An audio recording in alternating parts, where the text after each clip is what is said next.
মা, আমি তুই কি সারা জীবন তো শুধু গিললি, বাপের হোটেলে খেয়ে আর ঘুমিয়ে তো দিন পার করলি। আজ বাবার চিকিৎসার জন্য একটা টাকাও দিতে পারবি না? তোর লজ্জা করে না?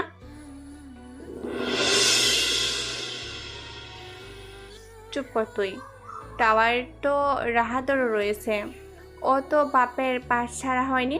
আর ওই নবাবজাদা দায়িত্ব জ্ঞানহীন কোথাকার। আল্লাহকে বড় ছেলে হিসাবে না পাঠিয়ে কোনো কাজের ছেলে হিসাবে পাঠালে তো সংসারে দুটো টাকা আসতো।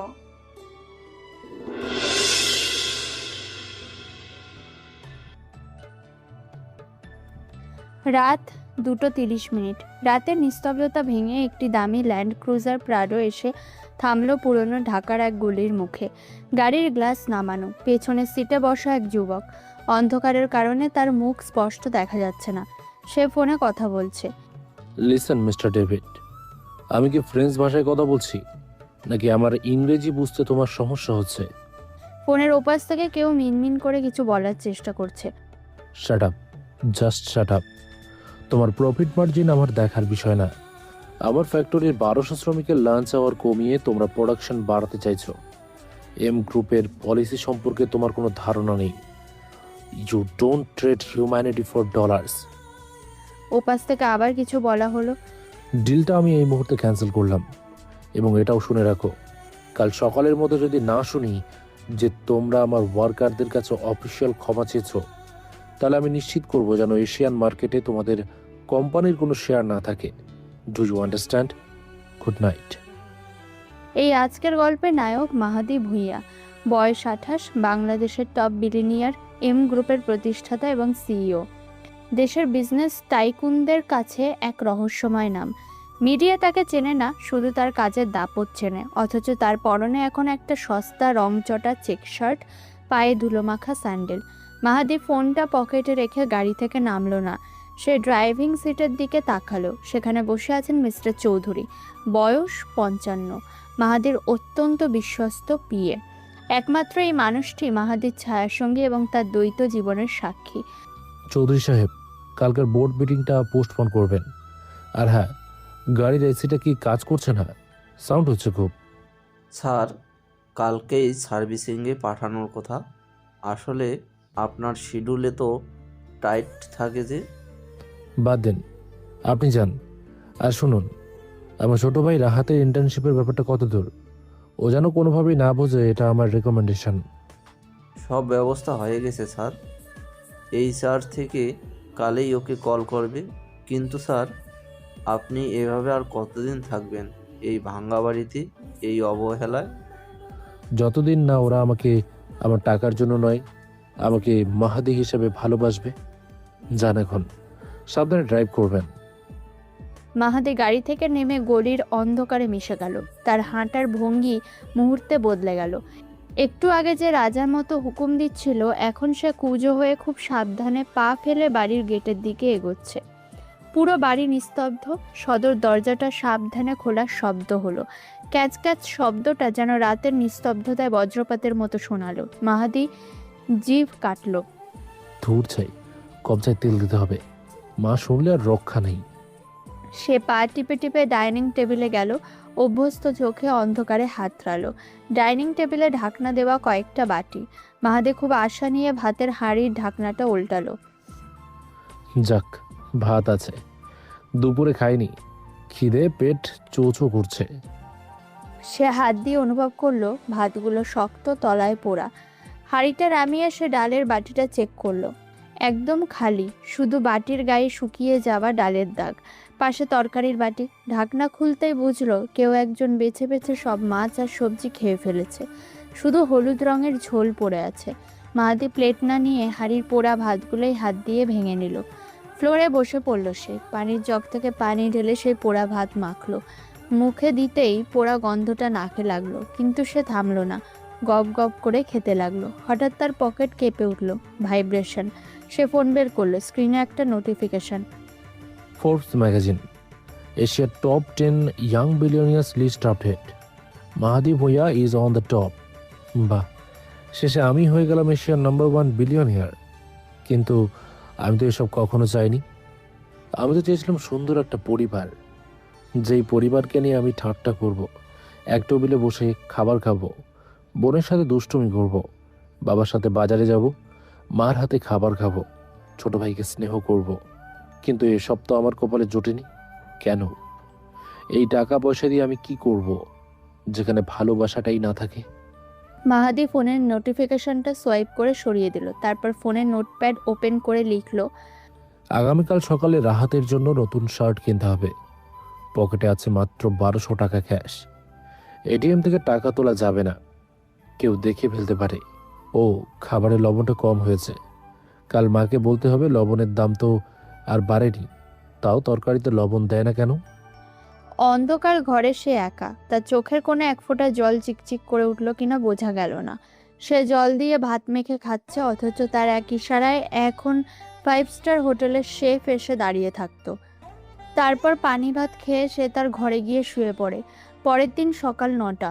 সকালটা শুরুই হলো হট্টগোল দিয়ে। রান্নাঘর থেকে ডাইনিং স্পেস পর্যন্ত বাসনকোসনের শব্দ। মাহেদি, এই মাহেদি, তুই কি কানে কালা হয়েছিস? বলি নবাবজাদা, আর কত ঘুমাবি? বেলা যে দুপুর হতে চললো। ইনি হলেন সালমা বেগম, বয়স 50-এর কোঠায়, মাহাদির সৎমা। যদিও মাহাদি তাকে নিজের মায়ের মতোই সম্মান করে, কিন্তু সালমা বেগমের কাছে মাহাদি শুধুই একটা বোঝা এবং অলক্ষণে। নিজের ছেলে রাহাতের প্রতি তার অন্ধ ভালোবাসা। মাহাদি দ্রুত ঘর থেকে বেরিয়ে এলো। তার পরনে সে গতকালের শার্টটাই শুধু একটু ঝেড়ে নিয়েছে। জি মা, উঠছি তো অনেক আগেই। আসলে বাথরুমটা রাহাত দখল করেছিল বলে। চুপ কর, সবসময় শুধু অজুহাত। বলি রাহাতের সাদা শার্টটা ইস্ত্রি করিসনি কেন? ছেলেটা আজ ভার্সিটিতে প্রেজেন্টেশন দিতে যাবে, আর তুই কুডের বাসার সেটা লন্ড্রিতেও দিলি না, নিজেও করলি না। মা, কারেন্ট ছিল না রাতে, আর আমি তো ফিরলামই অনেক রাতে। রাত করে ফিরবে না তো কি করবে? বড় লোকের বেটা তো, সারা রাত ক্লাব পার্টি করে বেড়ায় বোধ হয়। ইনি হলেন রফিক সাহেব, মাহাদির বাবা, সরকারি রিটায়ার্ড ক্লার্ক। সৎ মানুষ, কিন্তু অভাবের তাড়নায় খিটখিটে মেজাজের হয়ে গেছে। বড় ছেলের বেকারত্ব তাকে সবচেয়ে বেশি পীড়া দেয়। রফিক সাহেব খবরের কাগজটা বিরক্তিতে ভাঁজ করে টেবিলে রাখলেন।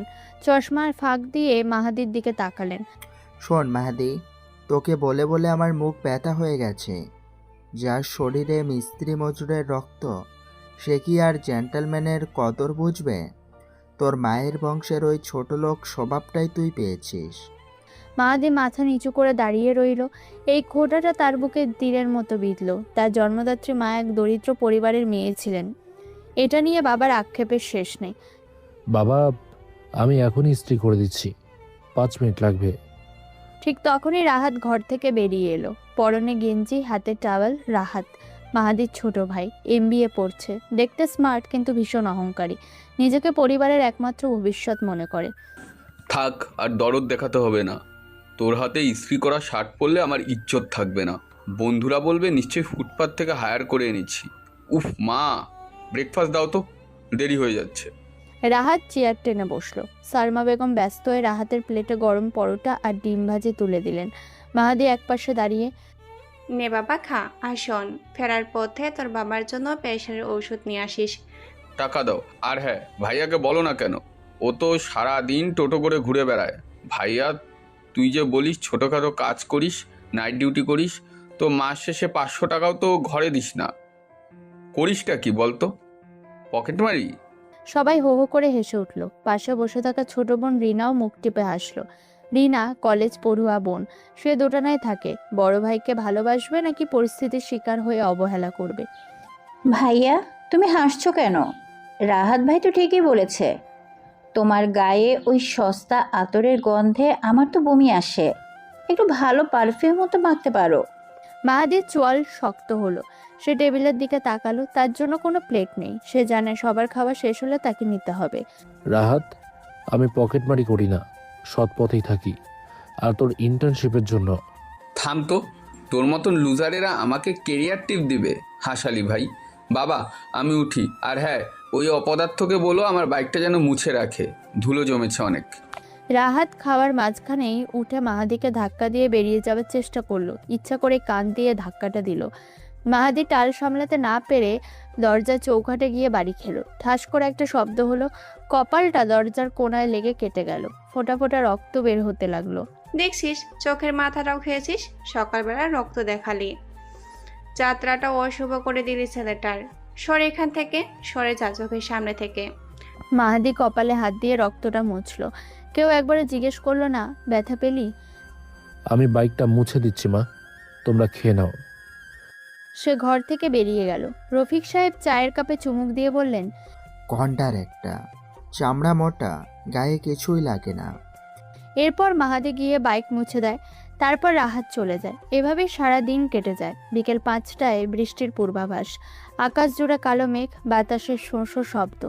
মাহাদিদের ছাদের এক কোণায় পানির ট্যাঙ্কির আড়ালে মাহাদি বসে আছে। তার পরনের শার্টটা বাতাসে উঠছে। কপালের কাঁটা দাগটা এখন শুকিয়ে কালচে হয়ে গেছে। সে আনমনে আকাশ দেখছে। হঠাৎ একটা নীল রঙের শাড়ির আঁচল উড়ে এসে তার চোখে মুখে লাগলো। পরিচিত একটা জুঁই ফুলের ঘ্রাণ। মাহাদি না তাকিয়েই হাসলো। আজও কি ছাদে কাপড় শুকাতে দিয়ে ভুলে গিয়েছিলে? ভুলবো কেন? আমি তো জানি এখানে এক ভুলে যাওয়া মানুষ বসে থাকে, যার নিজের খেয়াল রাখার সময় নেই, তাই আমাকে আসতে হয় তাকে সান্ত্বনা দেওয়ার জন্য।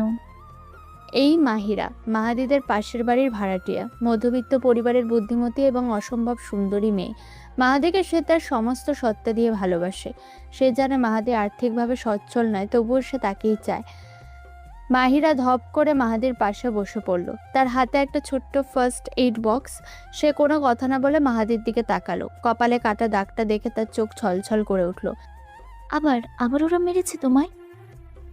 না না, মারবে কেন? দরজার সাথে ধাক্কা লেগেছিল। আমি তো বেখেয়ালি, যেটা তুমিও জানো।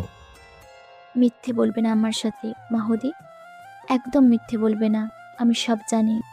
মাহিরা তুলোয় অ্যান্টিসেপটিক নিয়ে খুব সাবধানে মাহাদির কপালে লাগাতে লাগলো। মাহাদি ব্যথার সামান্য কুকড়ে উঠল। আস্তে। লাগছে? আর যখন ওরা মনের ভেতরে 1000টা চাবুক মারে তখন লাগে না? তুমি কেন সহ্য করো এসব? কেন চলে যাও না এখান থেকে?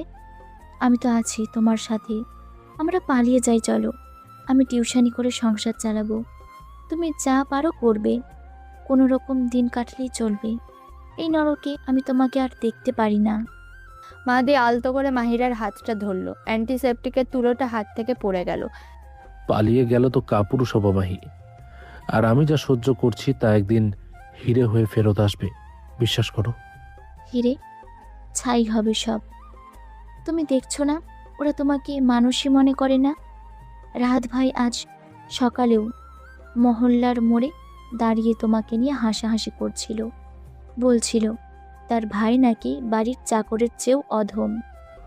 ওরা যা খুশি বলুক, তুমি তো জানো আমি কে। তুমি তো জানো এই বুকটার ভেতর কি আছে।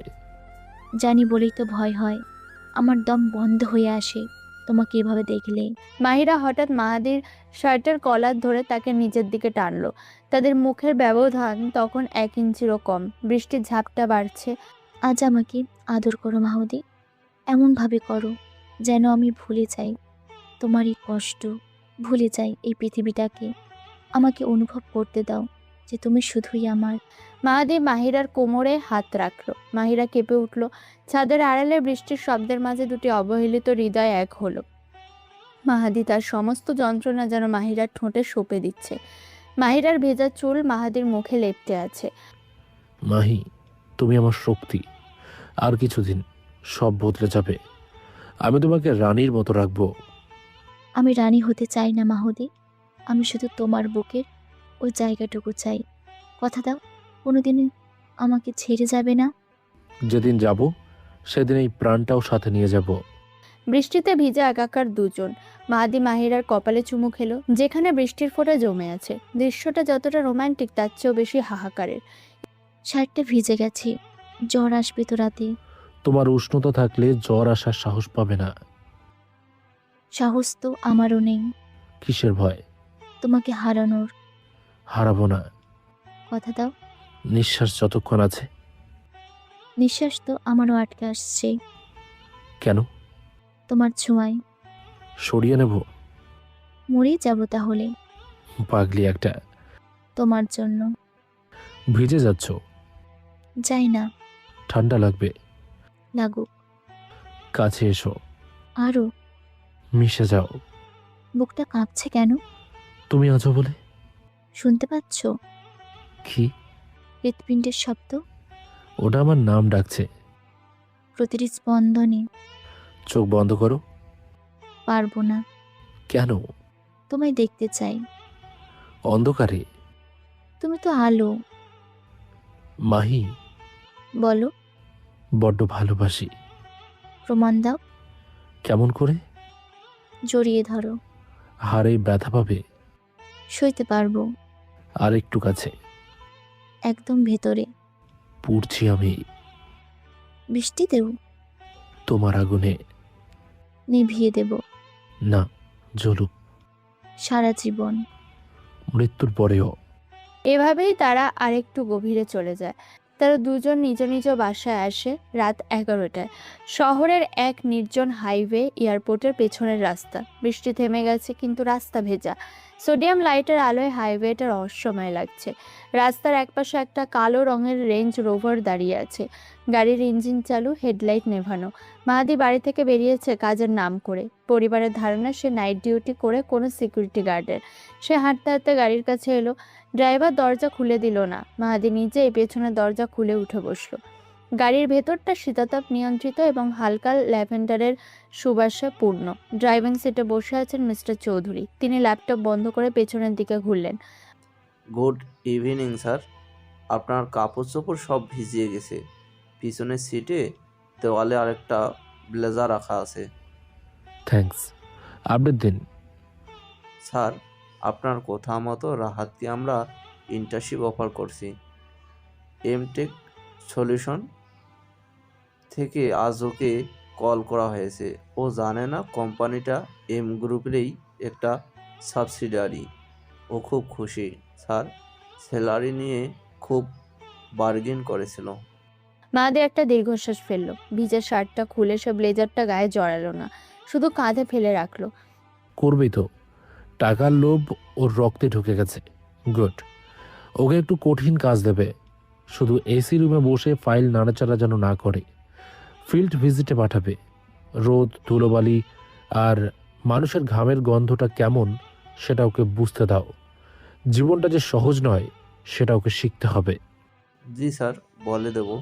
আর স্যার, আপনার বাবার হার্টের রিপোর্টটা এসেছে আজ বিকেলে। গাড়ির ভেতরটা হঠাৎ থমথমে হয়ে গেল। মাহাদি সোজা হয়ে বসলো। কি অবস্থা? স্যার, অবস্থা ভালো না। ওনার হার্টে 3টা ব্লক ধরা পড়েছে। ডাক্তার বলেছেন দ্রুত বাইপাস সার্জারি বা এনজিওপ্লাস্টিক লাগবে। খরচ প্রায় 15 লাখ টাকা। সরকারি হাসপাতালও সিরিয়াল পেতে দেরি হবে। মাহাদি জানলার বাইরে তাকালো। দূরে শহরের আলো দেখা যাচ্ছে। তার বাবার মুখটা ভেসে উঠল।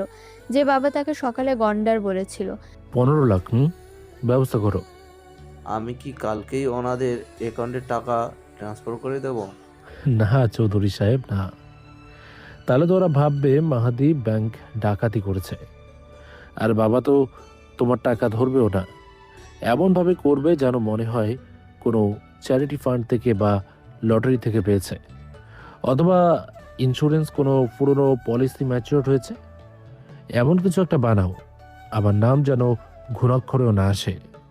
স্যার, একটা কথা বলি, বেয়াদবি নেবেন না। আপনি কেন করছেন এসব? ওরা তো আপনাকে মানুষই মনে করে না। এই যে আজ সকালে আপনার কপাল কাটলো, কেউ কি একবারও মলম লাগিয়ে দিয়েছে? আপনি চাইলে তো এখনই ওদের মুখের উপর কোটি টাকা ছুঁড়ে মেরে চলে আসতে পারেন। টাকা ছুঁড়ে মারা খুব সহজ চৌধুরী সাহেব, কিন্তু আমি চাই ওরা ওদের ভুলটা বুঝুক।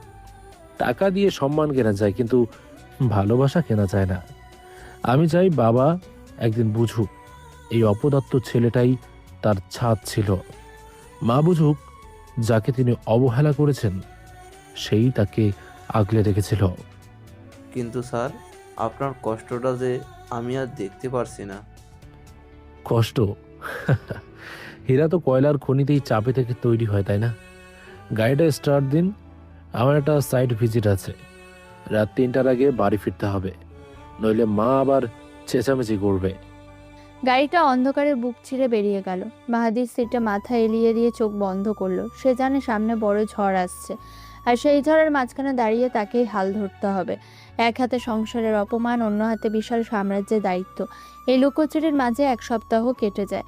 একদিন সন্ধ্যা 7টায় ঢাকার অভিজাত এক কমিউনিটি সেন্টারে বিশাল তোরণ সাজানো হয়েছে তাজা ফুল দিয়ে। একের পর এক দামি গাড়ি এসে থামছে। রফিক সাহেবের পরিবার একটা সিএনজি থেকে নামলো একটু দূরে, যাতে গেটের সিকিউরিটি গার্ডরা আর চোখে না তাকায়। মাহাতির মামাতো বোনের বিয়ে উপলক্ষে মাহিরা সহ সবাই এখানে উপস্থিত। ভাড়াটা কি একটু বেশি দিয়ে দিলে না রফিক? 150 টাকা চাইলে আর তুমি সুর করে দিয়ে দিলে। হাতের পুলের মোড় থেকে গুলশান তো এমন কিছু দূরে না, জ্যাম ছিল বলে কি গলা কাটবে? আহ সালমা, এখন থামো তো। বিয়ে বাড়িতে ঢুকছি, এখন 10-20 টাকা দিয়ে ক্যাচাল করো না। আমার পাঞ্জাবিটা ঠিক আছে তো? পেছনের কুচিটা কেমন যেন টান খাচ্ছে। ঠিক আছে, তুমি বরং রাহাতের টাইটা দেখো, নোটটা কেমন যেন ঢিলা হয়ে গেছে। এই রাহাত, সোজা হয়ে দাঁড়াতো বাবা। লতিফ সাহেব মাহাদির মামা, সরকারি বড় অফিসার। টাকার গরমে মাটিতে পা পড়ে না। ভাগ্নির বিয়ে, তাই খুব ব্যস্ত ভান করে গেটে দাঁড়িয়ে আছেন। লতিফ সাহেব তাদের দেখে এগিয়ে এলেন না, বরং হাত নেড়ে ডাকলেন, আরে দুলা ভাই যে এত দেরি করলেন? ভিআইপি গেস্টরা তো সব চলে এলো। আর হাত, মাশাল্লাহ কি লাগছে তোকে, স্যুটটা তো দারুণ ফিটিং হয়েছে। কোন ব্র্যান্ড? রেমস? Thank you. আসলে ব্র্যান্ডটা ঠিক খেয়াল নেই, বাবা এনে দিয়েছিল। তবে কাপড়ের টেক্সচারটা খুব স্মুথ, তাই না? গরমেও ঘাম হচ্ছে না। দামি জিনিস চেনার চোখ আছে তোর। যা ভিতরে যা, তোর কাজীরা ওয়েট করছে। মাহাদি সবার পেছনে দাঁড়িয়েছিল। তার পরনে একটা সাদা সুতির পাঞ্জাবি, যেটা ধোয়ার পর সম্ভবত ঠিকমতো মার দেওয়া হয়নি। কাঁধের কাছে সামান্য সেলাই খোলা। সে লতিফ সাহেবের দিকে তাকিয়ে হাসল। আসসালামু আলাইকুম মামা। লতিফ সাহেব এমনভাবে তাকালেন যেন কোনো অচেনা হকারকে দেখছেন। তারপর হঠাৎ মনে পড়ার ভান করলেন। ও মাহদি, ওয়ালাইকুম আসসালাম। তুইও এসেছিস, ভালো। শোন, একটা সমস্যা হয়েছে। ক্যাটারিংয়ের ছেলেগুলো খুব স্লো। ভিআইপি টেবিলে রোস্টের বাটিগুলো ঠিক মতো পৌঁছাচ্ছে না। তুই তো এমনিতেই কোনো কাজ করিস না, ভেতরে গিয়ে মেহমানদের প্লেটগুলো একটু এগিয়ে দে না বাবা। অন্তত খাওয়ার উছিরা একটু কাজ তো করবি। রফিক সাহেব পাশে দাঁড়িয়েছিলেন। তিনি শুনলেন, কিন্তু না শোনার ভান করে পকেট থেকে রুমাল বের করে মুখ মুছতে লাগলেন। সালমা বেগম শাড়ির আঁচল ঠিক করতে ব্যস্ত। মাহাদি এক মুহূর্তের জন্য বাবার দিকে তাকালো। বাবা চোখ সরিয়ে নিলেন। মাহাদির ঠোঁটের কোণে একটা করুণ হাসি ফুটে উঠল। জি মামা, দিচ্ছি। আর কিছু করতে হবে? টিস্যু পেপার বা পানির গ্লাসও কি এগিয়ে দিতে হবে? দিলে তো ভালোই হয়। ঘরের ছেলে কাজ করলে তো আর জাত যায় না। যা যা, দাঁড়িয়ে থাকিস না। ওই যে 3 নম্বর টেবিলে এমপি সাহেবের পিএস বসেছেন, ওখানে আগে দে। মাহাদি মাথা নিচু করে ভিড়ের মধ্যে মিশে গেল। দূরে দাঁড়িয়ে মাহিরা সবটা দেখলো। সে আজ গাঢ় নীল রঙের একটা জামদানি শাড়ি পরেছে, কানে পাথরের দুল, চুলগুলো আলগা করে খোঁপা করা। মাহাদির অপমান দেখে তার ফর্সা মুখটার আগে লাল হয়ে উঠল। সে এগিয়ে যেতে চাইল। মাহি, কোথায় যাস? চুপচাপ দাঁড়া এখানে। ওটা ওদের পারিবারিক ব্যাপার, আমরা ভাড়াটিয়া, আমাদের নাক গলানো সাজে না। মা, তুমি শুনলে না মামা কি বলল? মাহদি কি ওয়েটার? ওর বাবা পাশে দাঁড়িয়েছিল, এতটুকু প্রতিবাদও করলো না। গরিবের আত্মসম্মান থাকতে নেই রে মা, চুপ থাক, লোকে দেখবে। মাহিরা শাড়ির আঁচলটা শক্ত করে মুঠোয় ধরল। তার চোখ দিয়ে আগুন ঝরছে। সে দেখল মাহাদি ভিড়ের মাঝে খাবারের বড় ট্রে হাতে নিয়ে খুব সাবধানে হাঁটছে, যাতে কারো দামি পোশাকে ঝোল না লাগে। কিছুক্ষণ পর বিশাল হলরুম, গোল টেবিল ঘিরে সবাই বসে খাচ্ছে। কাচ্চি বিরিয়ানির গন্ধে চারপাশ মম করছে। রাহাত তার বন্ধুদের নিয়ে একটা টেবিলে বসেছে। সেখানে মাহাদির ছোট বোন রিনাও আছে। পাশে আরেকটা যুবক, জিসান আহমেদ, রাহাতের ভার্সিটির বন্ধু। বাবার গার্মেন্টসের ব্যবসা। উচ্ছৃঙ্খল জীবনযাপন আর টাকার গরমে মানুষকে মানুষ মনে করে না। জিসান চিকেন রোস্টের হাড় চিবোতে চিবোতে বলল, দোস্ত, এই বিয়েবাড়ির বাবুচিকে রে বিরিয়ানিতে জাফরান কম দিয়েছে। আমাদের গত মাসের পার্টিতে যে বাবুচি ছিল, ও তো দুবাইতে ট্রেনিং প্রাপ্ত। আরে বাদ দে, মামার চয়েস, বুঝিসই তো, ওল্ড স্কুলের চিন্তাভাবনা। ও, তোকে তো পরিচয় করিয়ে দেওয়া হয়নি। এই হলো আমাদের বোন রিনা, আর ওই যে নীল শাড়ি পরা মেয়েটা দেখছিস, আমাদের ফ্ল্যাটের ভাড়াটিয়া মাহিরা। মাহিরা অনিচ্ছা সত্ত্বেও রাহাতের অনুরোধে ওদের টেবিলে এসে বসেছিল। সে মাথা নিচু করে চামচ দিয়ে ফিরনি নাড়ছিল। জিসান টিস্যু দিয়ে হাত মুছতে মুছতে মাহিরার দিকে ঘুরল। তার দৃষ্টিটা সরাসরি মাহিরার গলার কাছে গিয়ে থামলো। হ্যালো মিস, আপনি তো দেখছি মডেলের চেয়েও সুন্দরী। সিরিয়াসলি, আমি গত সপ্তাহে ব্যাংকের এক মডেলের সাথে ডেট গিয়েছিলাম। ভাগ্যক্রমে মুখ ধুয়েছিলাম, মেকআপ ধোয়ার পর একদম পুরো পেতনি লাগছিল। কিন্তু আপনি তো ন্যাচারাল বিউটি। রাত তোর এই প্রতিবেশীকে আমাদের গ্রুপে অ্যাড করে দিই, আমরা মাঝে মাঝে লং ড্রাইভে যাই, ও গেলে জমবে ভালো। মাহিরা অস্বস্তিতে একটু সরে বসলো।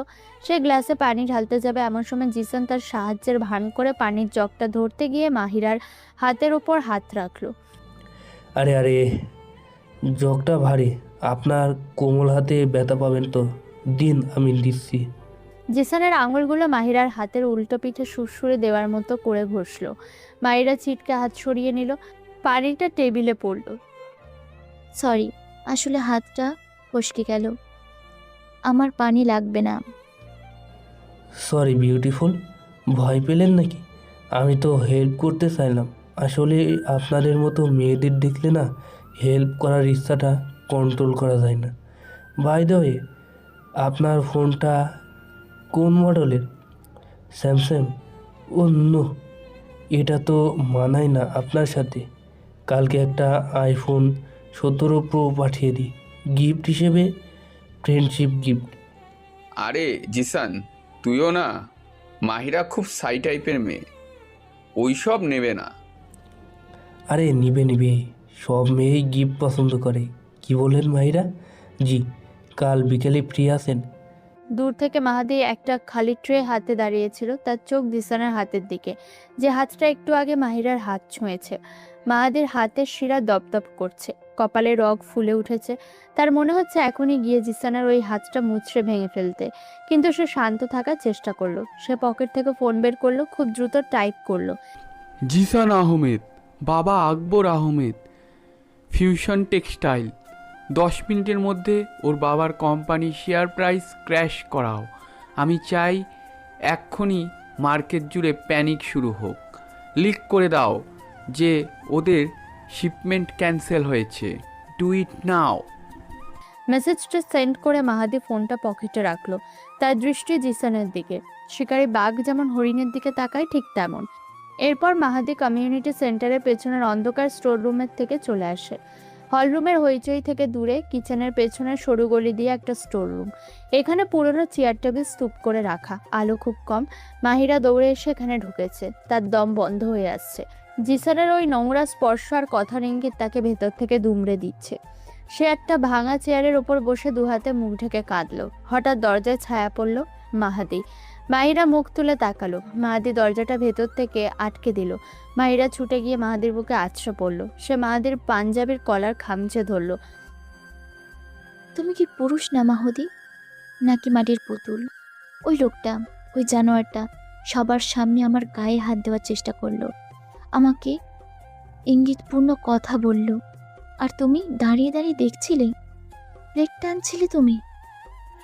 মাহাদি মাহিরার হাত দুটো নিজের বুক থেকে সরালো না, বরং আরো চেপে ধরলো। অন্ধকারে মাহাদির চোখ জ্বলছে। আমি দেখেছি মাহি, ওর প্রতিটা শব্দ, ওর প্রতিটা চাহনি আমি দেখেছি। দেখে কি করেছো? আঁচড় দিয়েছো নাকি ভয় পেয়েছো যে বড় লোকের ছেলে? কিছু বললে যদি পুলিশ ডাকে? তোমার এই নীরবতা আমাকে মেরে ফেলেছে মাহদি। আমি আর পারছি না, এই সমাজ, এই দরিদ্র, এই অপমান, আমি মরে যাব। চুপ, একদম চুপ। মাহাদি হঠাৎ মাহিরাকে হাঁচকা টানে নিজের কাছে নিয়ে এলো। তারপর তাকে ঠেলে দিল দেওয়ালের দিকে।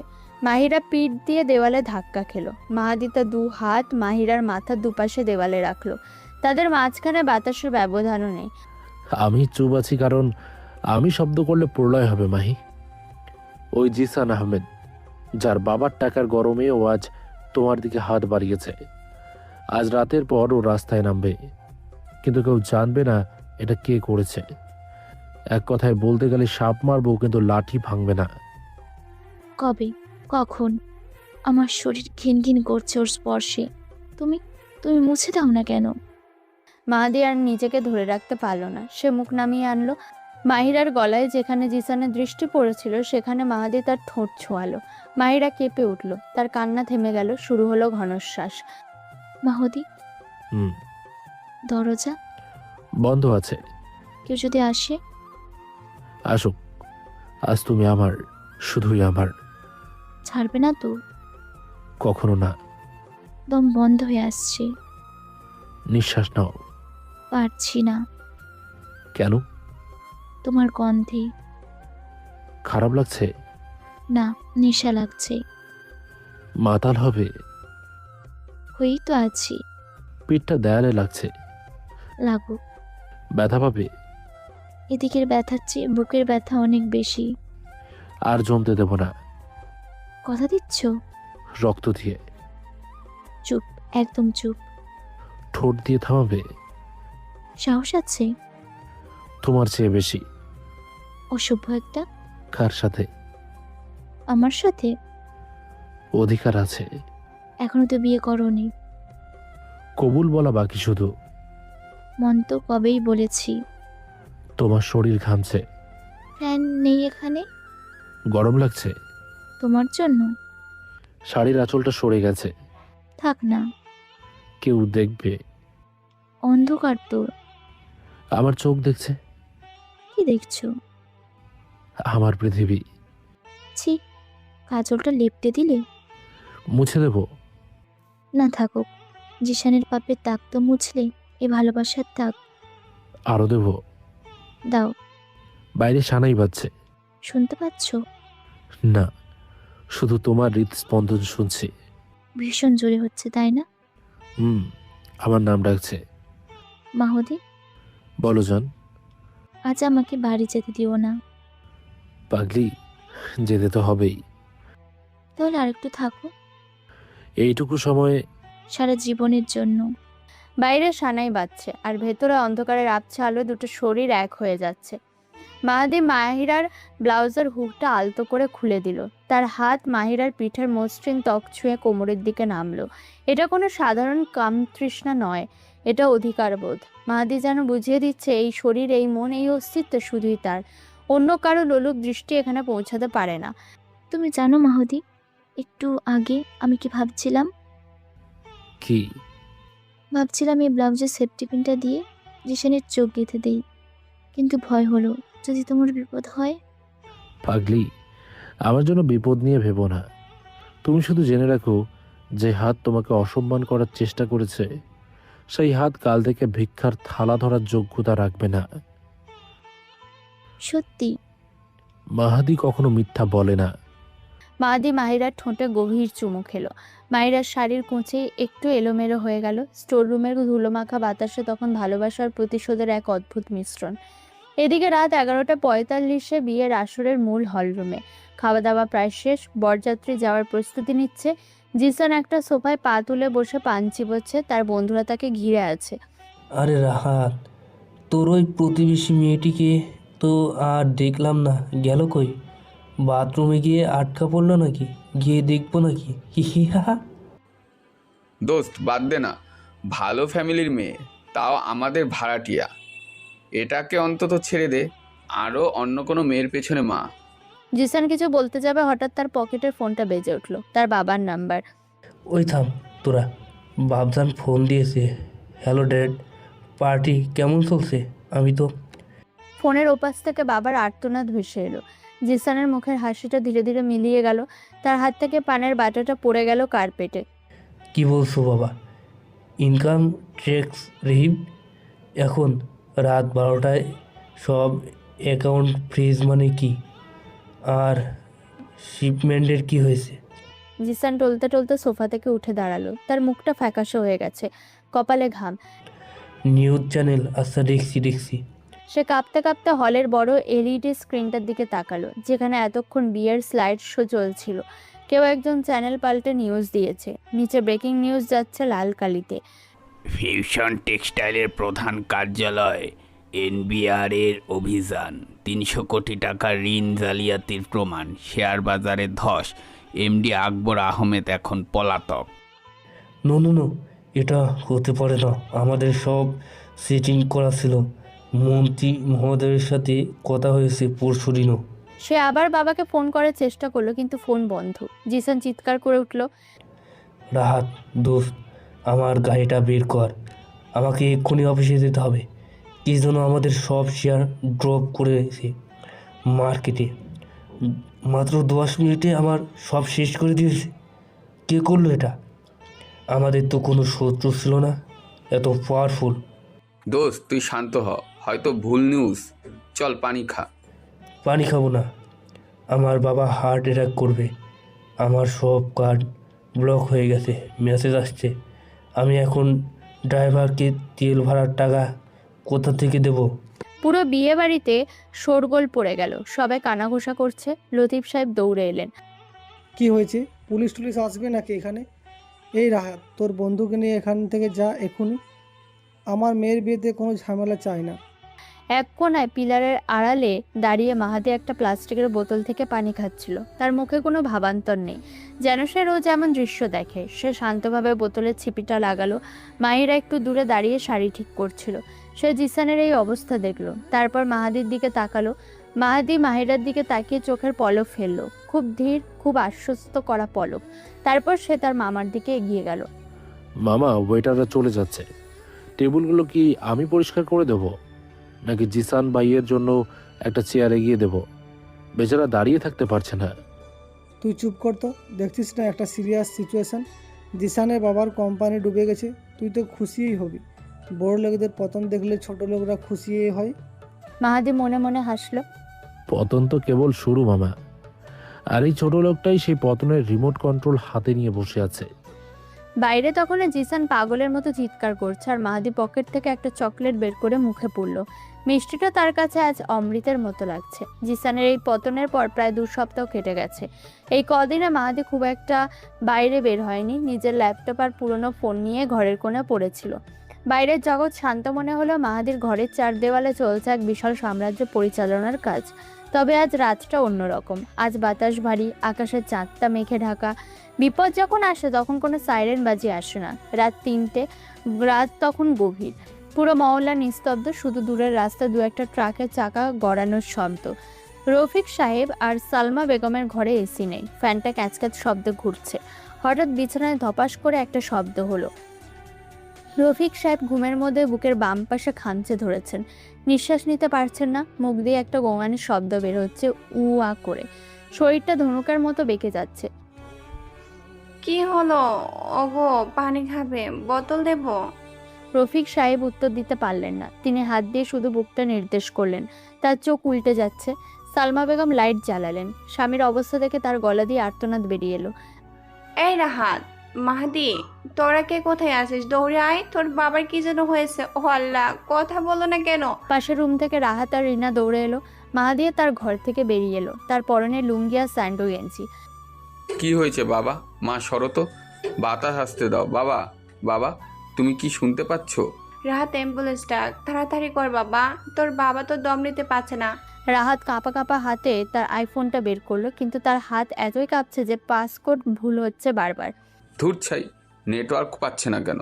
গ্রামীণ ফোনের কাস্টমার কেয়ার নাম্বার কত? না না, অ্যাম্বুলেন্সের নাম্বার তো আলাদা। 999-এ কল দেব, নাকি পপুলারে কল দেব? ভাইয়া তাড়াতাড়ি করো, আব্বু চোখ বন্ধ করে ফেলেছে। মাহাদি ভিড় ঠেলে সামনে এলো। সে বাবার পালস চেক করলো, খুব ধীর। শরীর ঠান্ডা হয়ে আসছে। সে এক মুহূর্ত সময় নষ্ট না করে বাবার জিভার নিচে একটা সরবিট্রেট ট্যাবলেট গুঁজে দিল, যেটা সে সবসময় বাবার ওষুধের বক্সে এনে রাখে। রাহাত, ফোন রাখ, অ্যাম্বুলেন্স আস্তে আস্তে দেরি হয়ে যাবে। ঢাকার জ্যাম আর এই সরু গলিতে অ্যাম্বুলেন্স ঢুকতে পারবে না। তুই বাবার পা ধর, আমি কাঁধের দিকটা ধরছি। এখনই বেরোতে হবে। তুই পাগল হয়েছিস? এই অবস্থায় বাবাকে নাড়াবো? স্পাইনাল কর্ডে ইনজুরি হলে তখন? অ্যাম্বুলেন্স আসুক, ওদের স্ট্রেচার আছে। তুই তো ডাক্তার না, ডাক্তারি ফলাতে আসিস না একদম। মাহাদি, সরে যা, তুই আমার স্বামীকে মেরে ফেলবি নাকি? রাহাত ঠিকই বলেছে। মাহাদি এই প্রথম গলার স্বর উঁচুতে তুলল। তার চোখের সেই চিরচেনা শান্ত ভাব নেই, সেখানে এখন আগুনের হলকা। মা চুপ করো, বাবার হার্ট অ্যাটাক হয়েছে। গোল্ডেন আওয়ার মিস হলে পৃথিবীর কোনো ডাক্তারই বাবাকে বাঁচাতে পারবে না। রাহাত, আমি শেষবার বলছি, পা ধর, নইলে আমি একাই নেব। মাহাদির গলার স্বর এতই ভারী আর আদেশপূর্ণ ছিল যে রাহাত অজান্তে কেঁপে উঠল। বড় ভাইয়ের চোখের দিকে তাকিয়ে সে আর তর্ক করার সাহস পেল না। সে যন্ত্রের মতো বাবার পা ধরল। মাহাদি বাবাকে পাঁচাকোলা করে কাঁধে তুলে নিল। সিঁড়ি দিয়ে নামার সময় সে একবারও থামল না। গেটের বাইরে এসে মাহাদি দেখলো রাস্তায় কোনো রিক্সা নেই। রাহাত মেইন রোডের দিকে দৌড় দেয়। একটা সিএনজি থামা, খালি বা ভর্তি যেটাই পাস, টাকা বেশি দেবো বলে থামা। এত রাতে সিএনজি পাবো কোথায়? উবার কল দিই। তোর উবার আসতে 15 মিনিট লাগবে, দৌড় দে বলছি। রাত দৌড় দিল। মাহাদি বাবাকে কোলে নিয়ে দাঁড়িয়ে আছে। রফিক সাহেবের মাথাটা মাহাদির বুকে হেলে আছে। মাহাদি ফিসফিস করে বলল, ভয় নেই বাবা, আমি আছি, কিচ্ছু হতে দেবো না তোমার। কিছুক্ষণের মধ্যে একটা ভাঙাচোরা সিএনজি নিয়ে রাহাত ফিরে এলো। মাহাদি বাবাকে সিএনজিতে তুলল। কই যাইবেন মামা? মিটারে যাবো না কিন্তু। সিটি হাসপাতাল, ধানমন্ডি। যত দ্রুত যেতে পারবেন তত টাকা দেবো। সিগন্যাল মানার দরকার নেই, শুধু হর্ন বাজান। সিএনজি স্টার্ট নিল। রাতের ঢাকা শহরের বুক চিরে সিএনজিটা ঝড়ের গতিতে ছুটছে। মাহাদি বাবার বুকে হাত বুলিয়ে দিচ্ছে আর বিড়বিড় করে দোয়া পড়ছে। রাহাত উল্টো দিকে বসে শুধু ঘামছে। সে বুঝতে পারছে না যে এই ভাইটা কাল পর্যন্ত ঘরের কোণে বিড়ালের মতো পড়ে থাকতো, আজ সে বাঘের মতো গর্জন করলো কি করে। অবশেষে তারা হসপিটালে এসে পৌঁছালো। সকাল হয়েছে। রফিক সাহেবকে আইসিইউতে নেওয়া হয়েছে। ডাক্তাররা জানিয়েছেন ম্যাসিভ হার্ট অ্যাটাক, 3টে ব্লক। এখনই বাইপাস সার্জারি বা অন্তত 2টো রিং পরাতে হবে। সব মিলিয়ে প্যাকেজ 15 লাখ টাকা। প্রথমে 5 লাখ টাকা কাউন্টারে জমা দিলে তবেই ওটিতে নেওয়া হবে। হাসপাতালের করিডোরে সালমা বেগম ফ্লোরে বসে বিলাপ করছেন। তার চুল এলোমেলো। রাহাত দেওয়ালে ঠ্যাস দিয়ে দাঁড়িয়ে আছে। তার চোখে মুখে হতাশা। রাহাত, তোর মামা ফোন ধরলো, কি বললো? মামা বলল ওনার এফডিআর ভাঙতে 7 দিন সময় লাগবে। এখন হাতে টাকা নেই, আর খালু তো ফোনই ধরছে না। মা, 15 লক্ষ টাকা কে দেবে? আমাদের ব্যাংকে তো 2 লক্ষও নেই। আমার গয়নাগুলো ওগুলো ব্যস্ত তো 3 লাখের বেশি হবে না। ও আল্লাহ, তুমি এ কোন পরীক্ষায় ফেললে? আমার মানুষটা কি বিনা চিকিৎসায় মারা যাবে? মা, ডাক্তার বলেছে আর 1 ঘন্টার মধ্যে টাকা জমা না দিলে ওরা রিস্ক বন্ডে সই নিয়ে বাবাকে অন্য হসপিটালে শিফট করতে বলবে। এই অবস্থায় শিফট করলে বাবা বাঁচবে না। সালমা বেগম এবার ঘুরে তাকালেন মাহাদির দিকে। মাহাদি করিডোরের উল্টো দিকে চেয়ারে চুপচাপ বসে আছে। সে মাটির দিকে তাকিয়ে কি যেন ভাবছে। তার এই নীরবতা সালমা বেগমের সহ্য হলো না। তিনি উঠে গিয়ে মাহাদির শার্টের কলার ধরলেন। তুই এখানে মূর্তির মতো বসে আছিস কেন? তোর কি কোনো দায় নেই? তুই তো বড় ছেলে, বাপটা মরে যাচ্ছে আর তুই এখানে বসে হাওয়া খাচ্ছিস। মা, আমি তুই কি সারা জীবন তো শুধু গিললি, বাপের হোটেলে খেয়ে আর ঘুমিয়ে তো দিন পার করলি। আজ বাবার চিকিৎসার জন্য একটা টাকাও দিতে পারবি না? তোর লজ্জা করে না? একটা রিক্সাওয়ালা তো জমানো টাকা থাকে। হাসপাতালের নার্স, ওয়ার্ড বয় আর অন্য রোগীর আত্মীয়রা দাঁড়িয়ে দেখছে। কেউ কেউ ফিসফিস করছে। আহারে, বড় ছেলেটা মনে হয় নেশাখোর, তাই মা এমন করেছে। মা, ওকে বলে লাভ আছে? ও তো নিজের বাড়ির খরচই জোগাতে পারে না। ও দেবে 15 লাখ, হাসিও না।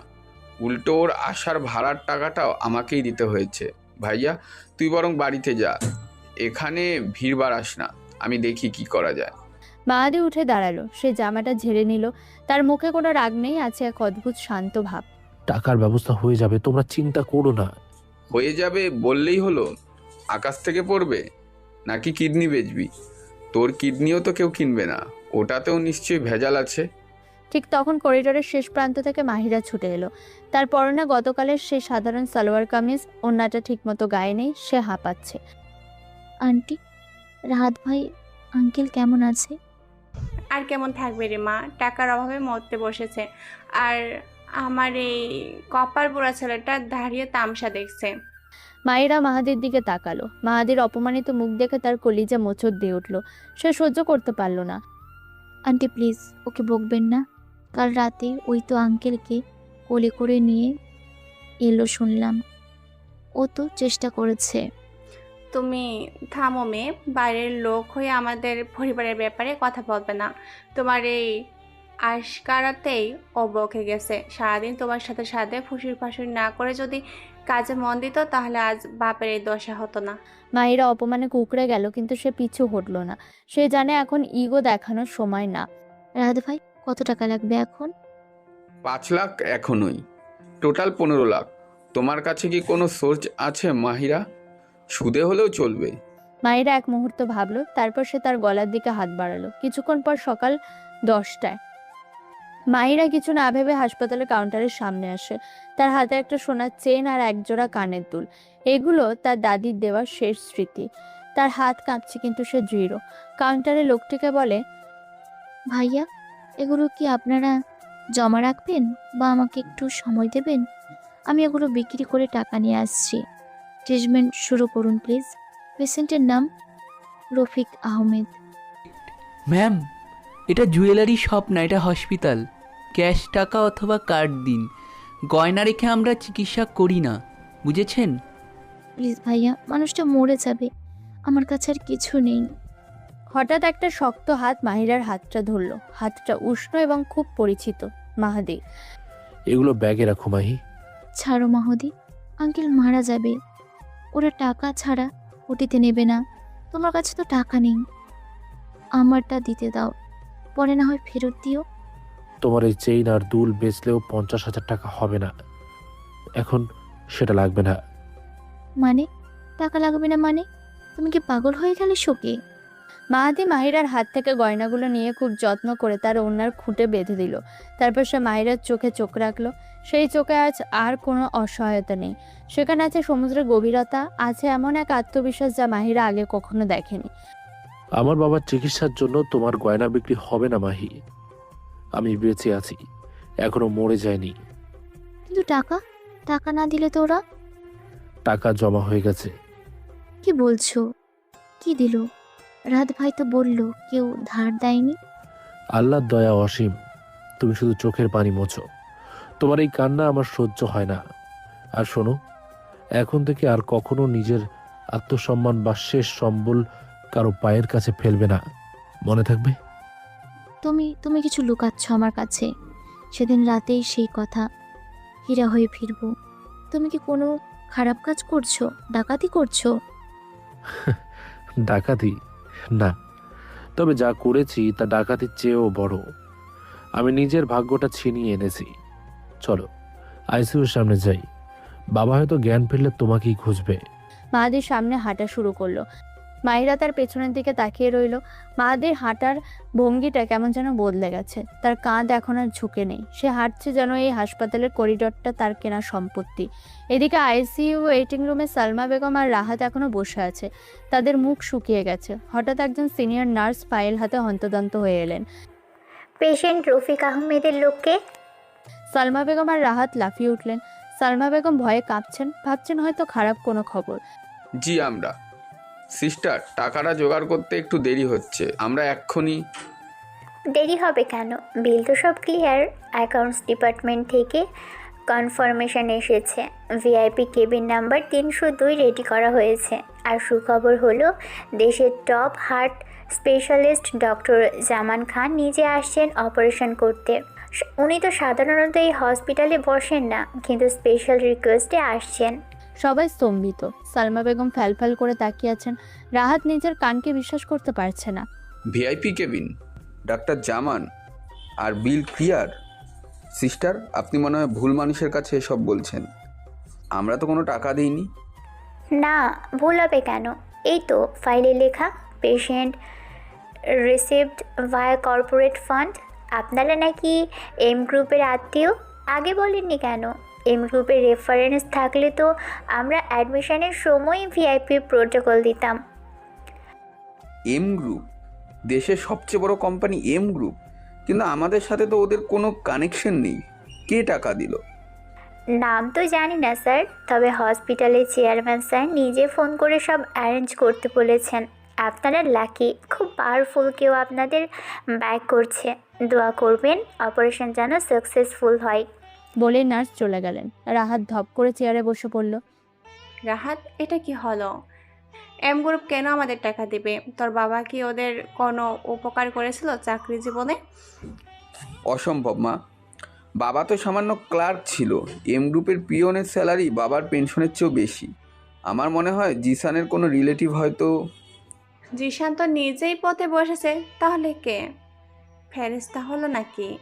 সবাই যখন বিস্ময়ে বিমূঢ়, মাহাদি তখন করিডোরের শেষ মাথায় বিশাল জানালার পাশে দাঁড়িয়ে বাইরে তাকাচ্ছে। তার পকেটে 2 হাত, পিঠ টান টান, জানালার কাছে তার প্রতিবিম্ব দেখা যাচ্ছে। সেখানে এক রাজকীয় আভা।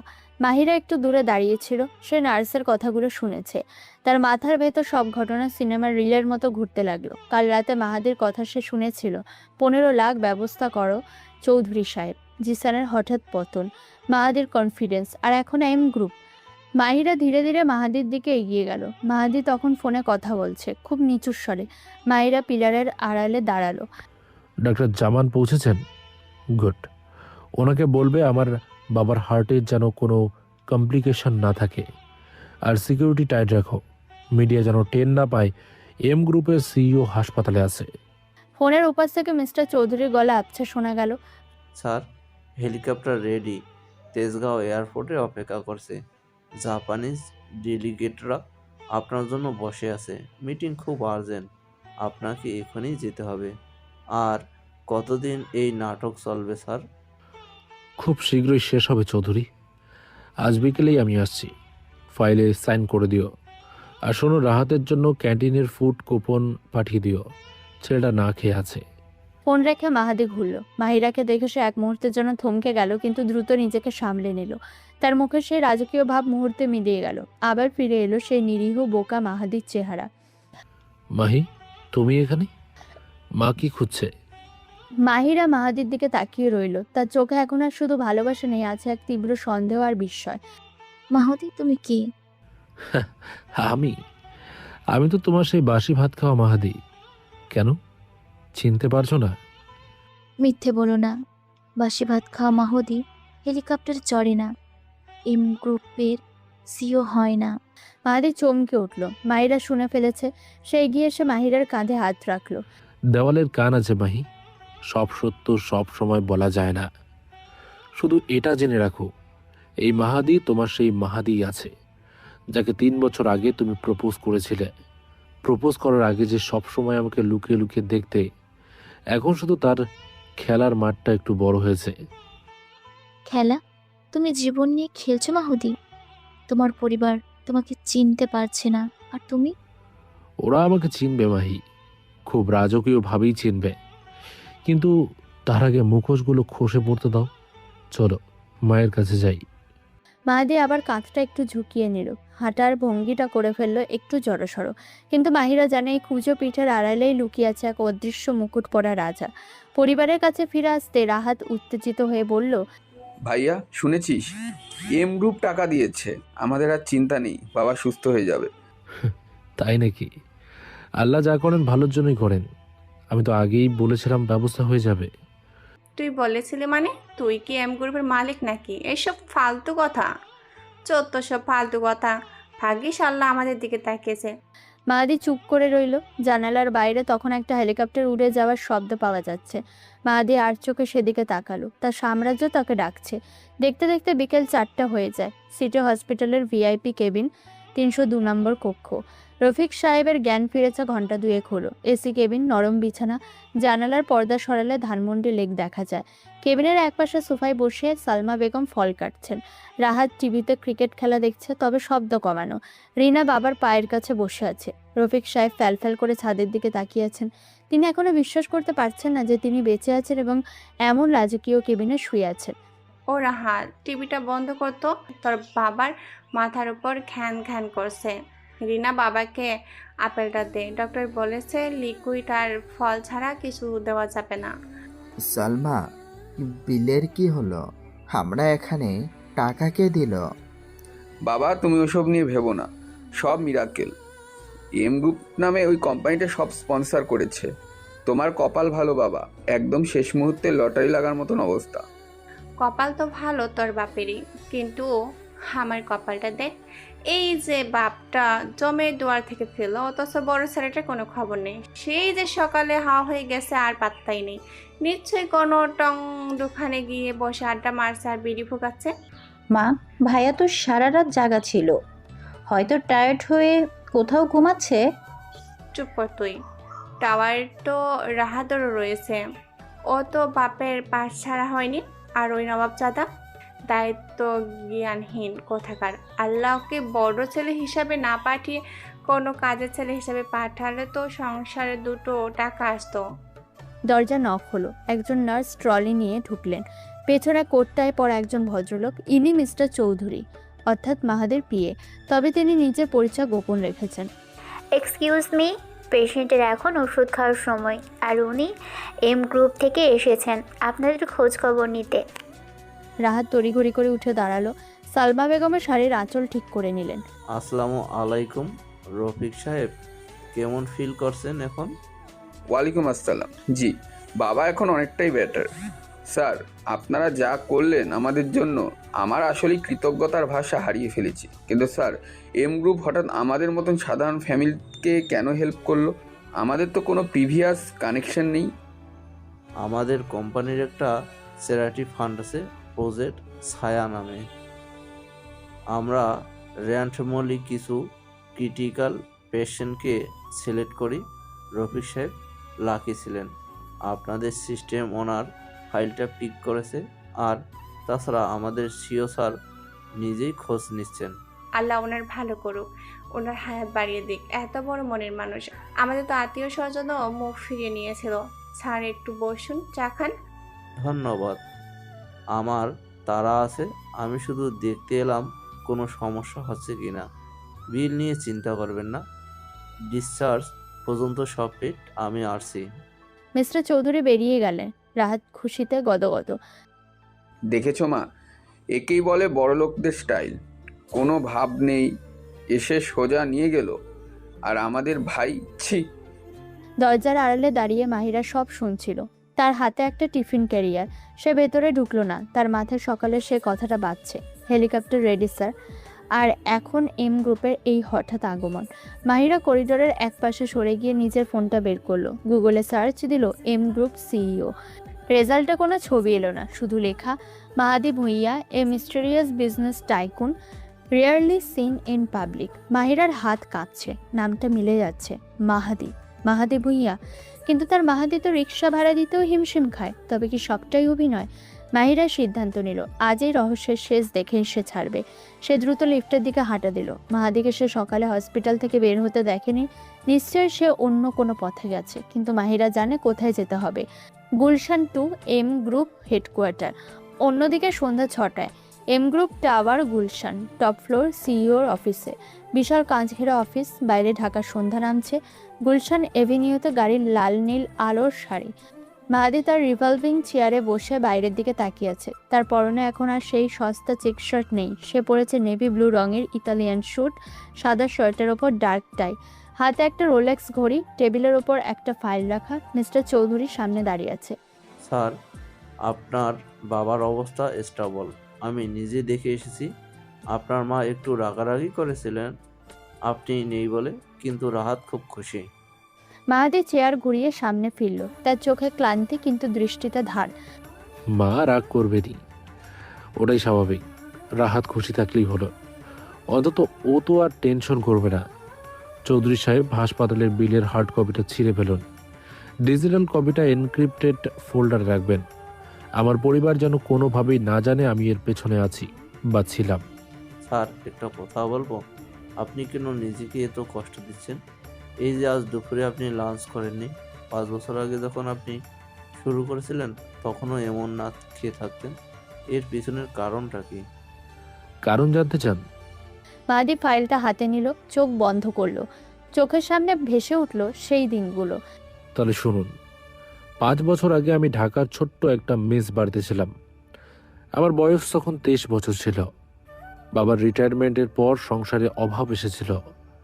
আমি বন্ধুদের কাছ থেকে একটা ভাঙা ল্যাপটপ ধার করে এনেছিলাম। ফ্যানের বাতাস ছিল না ঘরে। গরমে ঘেমেছি আর কোডিং করেছি। মশা কামড়িয়েছে পায়ে। সারাদিন মায়ের চিৎকার ভেসে আসতো কানে। বলতো, সারাদিন ল্যাপটপে কি টিপিস, গেম খেলিস? ওদিকে ঘরে চাল নেই, আর আমি কানে হেডফোন গুজে কান্না চাপাতাম। খিদেই পেট চলতো, কিন্তু আমি উঠতাম না। তবে এসবের মাঝেও মাহি ছিল আমার জীবনের একমাত্র সান্ত্বনা পাওয়ার স্থান। আর আমি এটাও জানতাম, আমি যেই কোডের ওপর কাজ করছি সেই কোডটাই আমার মুক্তির চাবিকাঠি হবে। এক রাতে আমার তৈরি সিকিউরিটি অ্যালগোরিদমটা আমেরিকার এক কোম্পানি কিনে নেয়। মেইলে নোটিফিকেশন আসে, $50 লাখ ক্রেডিটেড। সেদিন আমি চিৎকার করে কাঁদিনি, আমি সেজদায় পড়ে গিয়েছিলাম। টাকা দিয়ে বিলাসিতা করিনি। একটা ছোট অফিস ভাড়া নিয়েছিলাম। দিনে 18 ঘন্টা কাজ করতাম, রাতেও কাজ করতাম। বাড়িতে সবাই জানতো আমি নাইট ডিউটিতে সিকিউরিটি গার্ডের কাজ করতাম। কিন্তু আমি নিজের নাম গোপন রেখে গড়ে তুলেছিলাম এম গ্রুপ।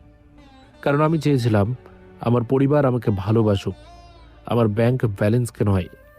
মাহাদি এবার চোখ খুলল। কষ্ট না করলে কেষ্ট মেলে না চৌধুরী সাহেব। ওই $50 লাখ ছিল আমার সিড মানি, আর আমার অপমানগুলো ছিল আমার fuel.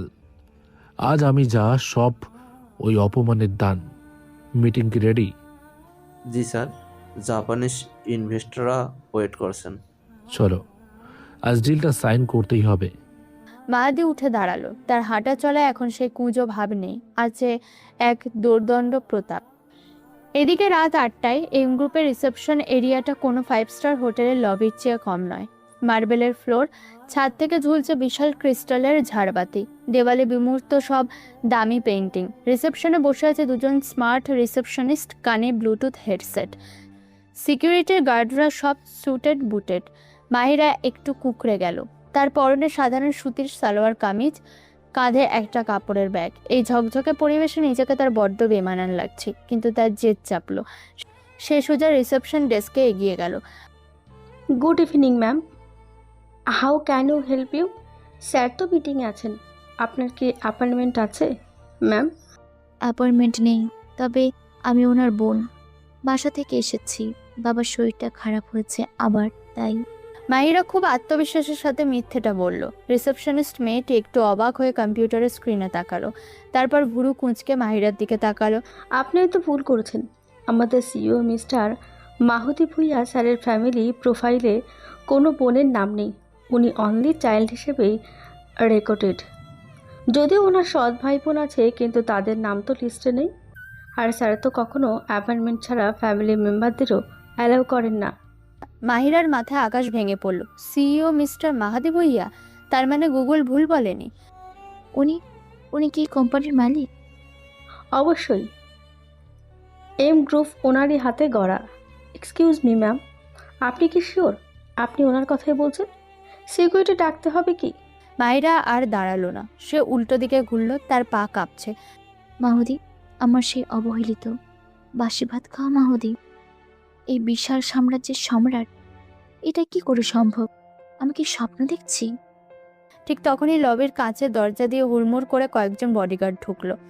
Side please, side. Mahira থমকে দাঁড়িয়ে গেল। লিফটের দরজা খুললো, ভেতর থেকে বেরিয়ে এলো এক দল লোক। তাদের মাঝখানে হাঁটছে একজন, উজ্জ্বল নেভি ব্লু স্যুট, চকচকে জুতো, চোখে কালো ফ্রেমের চশমা। হাঁটার মধ্যে এমন এক ক্ষিপ্রতা যা মাহিরা আগে কখনো দেখেনি। এক হাতে ফোন, অন্য হাতে ফাইলের স্তূপ। তার চারপাশে সবাই তটস্থ। ইনি মাহাদি, কিন্তু এ যেন অন্য গ্রহের মাহাদি। তার মুখে সে করুণ ভাব নেই, আছে ইস্পাতের মতো কঠোরতা। সে হাঁটছে না, যেন রাজত্ব করছে। মাহিরা নিজের অজান্তে মুখ ফসকে বলে ফেলল, মাহুদি। বিশাল লবিতে তার গলার স্বরটা খুব একটা জোরালো ছিল না, কিন্তু মাহাদি থমকে গেল।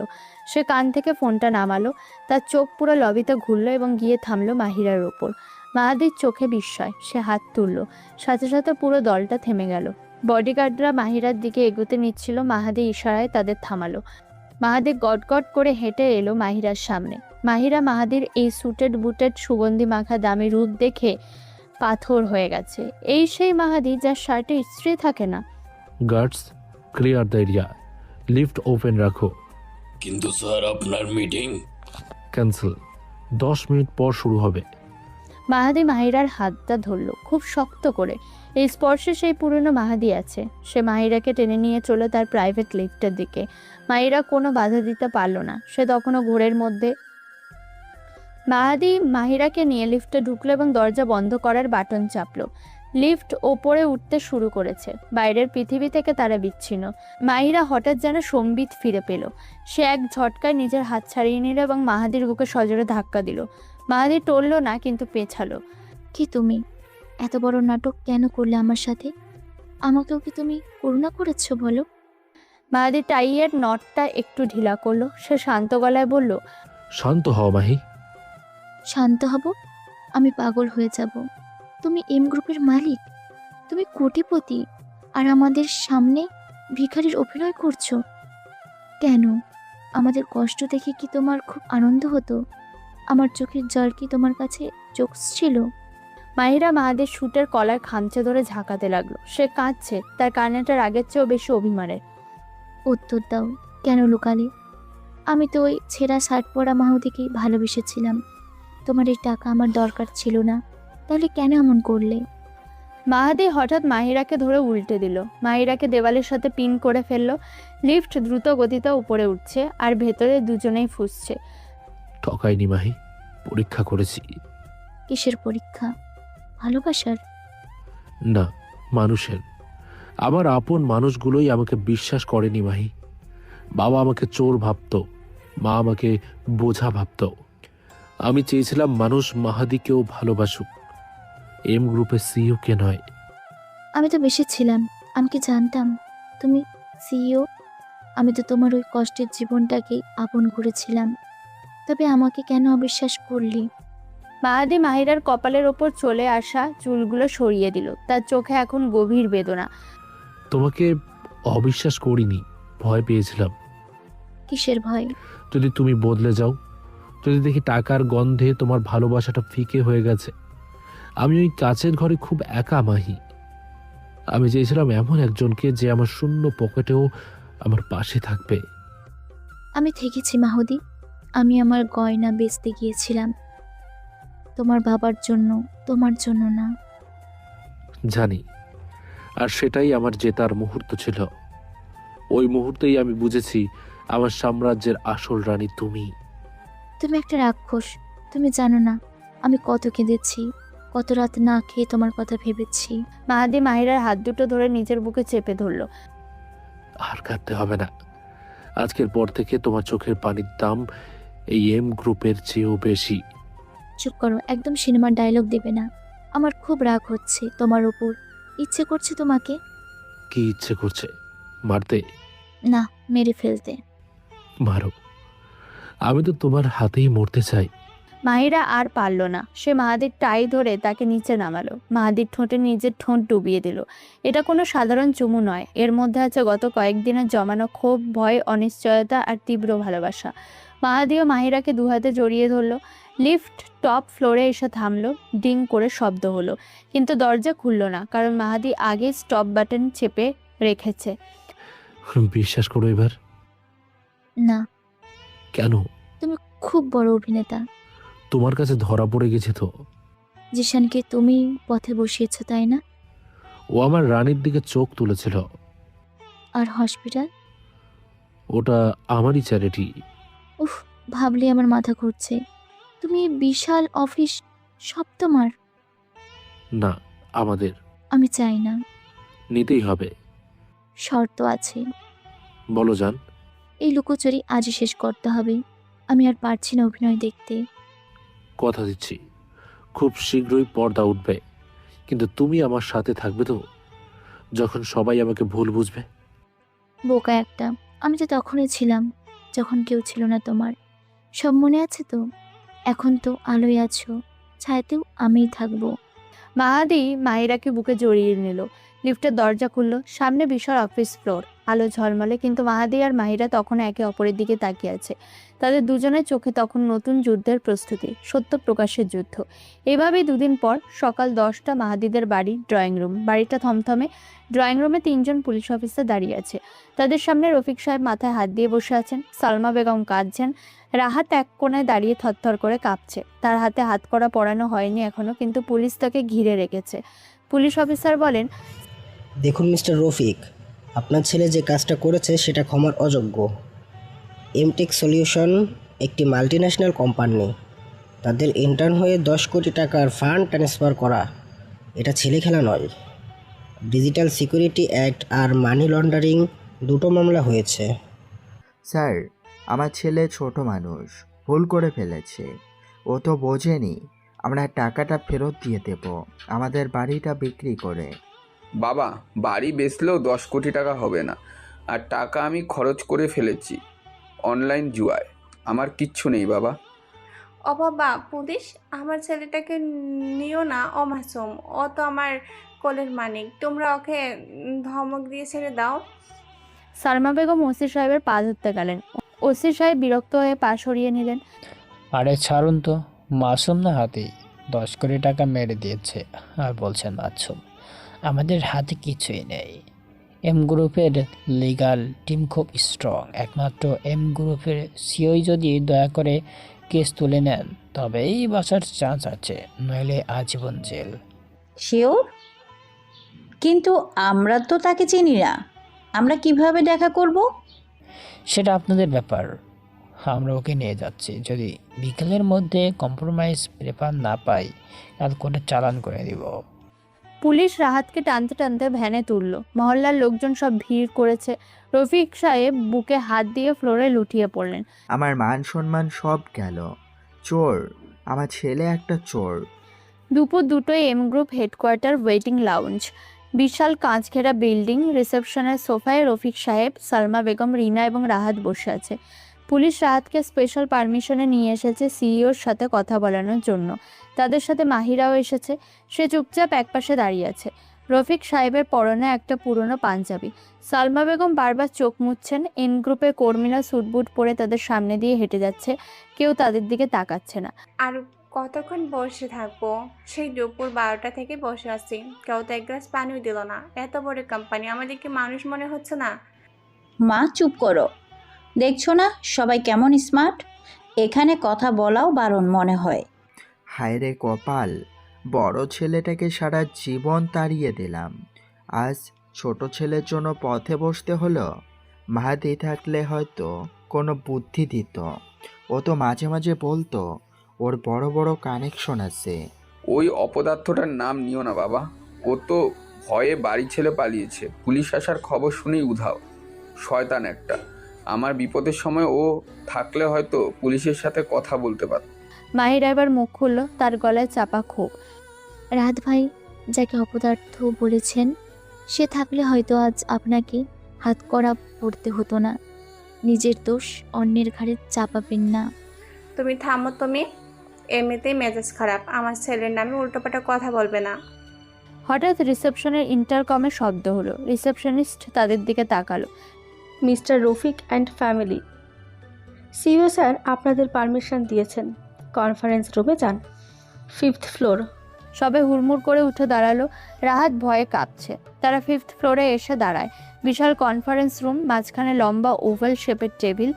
টেবিলের ওপাশে একটা বিশাল কালো রঙের রিভলভিং চেয়ার।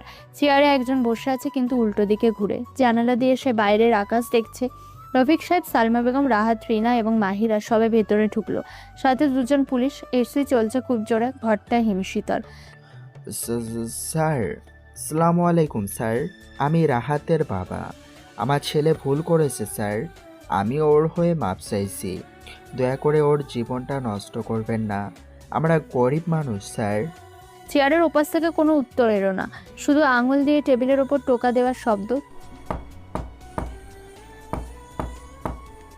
ও বাবা, তুমি তো আমার ছেলের বয়সী হবে, একটু দয়া করো, মামলাটা তুলে নাও। আমরা তোমার গোলাম হয়ে থাকবো। ভুল তো আপনারা সবাই করেছেন মিস্টার রফিক, সারা জীবন ধরে করেছেন। আর গোলাম তো আপনারা বাড়াতে চেয়েছিলেন, তাই না? সবাই চমকে উঠল। সালমা বেগম থমকে গেলেন। রফিক সাহেব চোখ বড় বড় করে তাকালেন। এই গলা, এই কণ্ঠস্বর তো তাদের চেনা, খুব চেনা, কিন্তু বিশ্বাস করতে মন চাইছে না। কে কে কথা বলছেন? চেয়ারটা ধীরে ধীরে ঘুরলো, খুব স্লো মোশনে। সামনে বসে আছে মাহাদি, পরনে নেভি ব্লু ব্লেজার, চোখে কালো ফ্রেমের চশমা, চুলে জেল দেওয়া, হাতে একটা মন্ট ব্ল্যাঙ্ক কলম নিয়ে খেলছে। তার দৃষ্টিতে কোনো মায়া নেই, আছে এক তীব্র অবজ্ঞা। পুরো ঘর পিনপতন, নিস্তব্ধ, মনে হচ্ছে সময় থেমে গেছে। সালমা বেগমের চোখ কপালে, রাহাতের মুখ হাঁ হয়ে গেছে। রফিক সাহেব কাঁপতে কাঁপতে পেছনের একটা চেয়ারের হাতল ধরলেন। মাহাদি, তুই তুই এখানে কি করছিস স্যারের চেয়ারে? মাহাদি তুই? ও মা, এটা কি স্বপ্ন দেখছে নাকি? মাহাদি উঠে দাঁড়ালো না, সে কলমটা টেবিলে রাখলো, শব্দটা যেন বোমার মতো ফাটলো। Welcome to M group. বসুন। দাঁড়িয়ে আছেন কেন? ও সরি, বসার যোগ্য তো আপনারা নন। রফিক সাহেব টলতে টলতে এগিয়ে এলেন, তার চোখে পানি। মাহাদি, বাবা আমার, তুই এত বড় হয়েছিস, তুই এই কোম্পানির মালিক, আর আমাদের বলিসনি কেন? মাহাদি টেবিল চাপড়ে দাঁড়িয়ে পড়লো। এই প্রথম তার গলার স্বর কেটে পড়লো। বলবো? কাকে বলবো মিস্টার রফিক? যেই বাবা বাসি ভাত খাওয়াকে ছেলের যোগ্যতা মনে করতো তাকে, নাকি যেই মা সারাদিন আমাকে অলক্ষণে বলে গালি দিত তাকে, নাকি এই ছোট লোক ভাইটাকে যে আমাকে চোর অপবাদ দিত? বাবা মাহাদি, অমন করে বলিস না, তুই তো আমাদের রাজা ছেলে। আমি জানতাম তুই একদিন। সালমা বেগম দৌড়ে গিয়ে মাহাদিকে জড়িয়ে ধরতে চাইলেন। মাহাদি হাত তুলে তাকে থামিয়ে দিল, তার চোখে আগুন। Stop, don't touch me. আমাকে ছোবেন না মিসেস সালমা। গায়ে আমার মিষ্টি মজুরের রক্ত, মনে আছে? নোংরা হয়ে যাবেন, আপনার ইস্ত্রি করা শাড়িতে দাগ লেগে যাবে।